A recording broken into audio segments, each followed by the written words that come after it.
Hi, good day. Thank you for choosing KSC. Can I take your order, please? Words like that often echo through the Bahamian society as people pile by drive-through lines, pickup windows, or inside on long lines to get their favorite fast food combos. From spicy number ones to bacon-filled number three combos, fries, apple pies, and a large drink, people have made eating almost like a sport.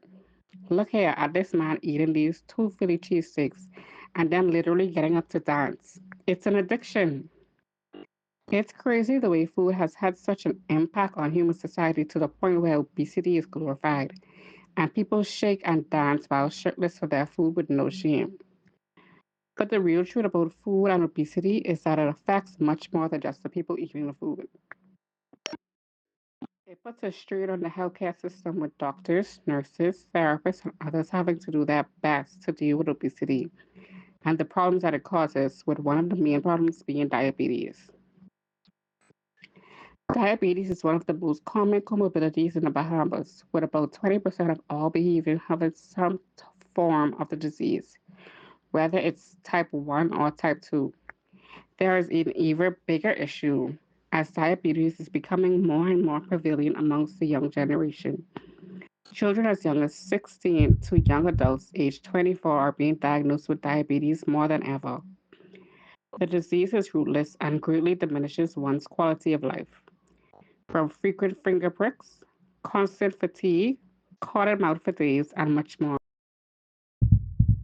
Given the current challenges at Princess Margaret Hospital, including inadequate infrastructure, a lack of modern equipment, and an insufficient number of healthcare workers, it is not the most suitable setting for patients with diabetes who need continuous specialized attention to manage their health effectively. Here we are going to see a short video for a young man named Noah who talks about living with diabetes.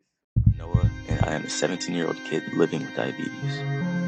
This is something I wrote down, and I will be reading it off my phone, if you guys don't mind. Let me be real with you, by Noah. Let me be real with you. Living with type 1 diabetes isn't easy. It's not something I ask for. It's something I live with every single day. But I made a choice. I won't let it slow me down. I won't let it define me. Every finger prick, every number I had to check, every moment my energy crashes for no reason. I take all of that and I keep going. I keep showing up for myself, for my goals, for my life. And if you're watching this, maybe you've got your own battle. Maybe your challenge isn't diabetes. Maybe it's doubt, fear, or you're feeling burnt out. Whatever it is, I'm here to tell you, you can still show up. Even on the hard days, even when no feet claps you. Because this isn't about being perfect. It's about being consistent. And the most powerful thing you can do is keep showing up.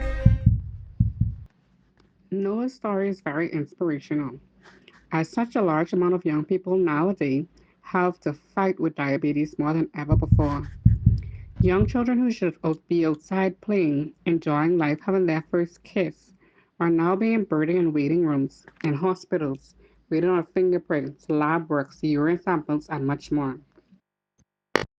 Basically, diabetes has two parts, type 1 and type 2. Type 1 is genetic and usually caused by things that people cannot control, but type 2 is often from lifestyle, unhealthy diet, physical inactivity, and no health screenings usually result in type 2 diabetes. This is the type affecting the younger people. But there are things that we can do as a society to stop this for the youth.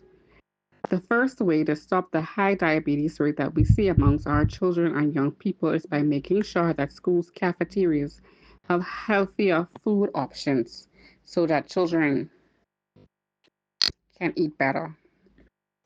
Foods that are more whole grain focused and have vegetables and fruits and lean healthy proteins included should be served in school cafes. No more chicken and fries for lunch every day drenched in hot sauce and ketchup with small sodas to help down the already high carb, high fat meal. Next, we can start in supporting local farmers more. They could have more freshly grown fruits and vegetables for our children and young adults to eat. This would decrease the amount of processed foods that they are eating and support healthier diets, so their risk of contracting diabetes is lower. This would also be good for the Bahamian economy as it would support local farmers. Lastly, we must make sure the young people are moving. We need to encourage our teenagers and our young adults to get at least 30 minutes of exercise per day. This is what is recommended by American Diabetes Association to decrease the chance of diabetes in young adults. Exercise and movement helps the body better regulate glucose, which is blood sugar, instead of just sitting in the bloodstream collecting, lowering the chances of insulin resistance and ultimately diabetes.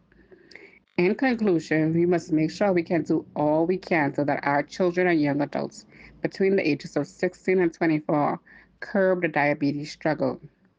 We don't need another generation of sickly people who are stuck in the hospital in fear of getting their feet and legs amputated because of diabetic ulcers.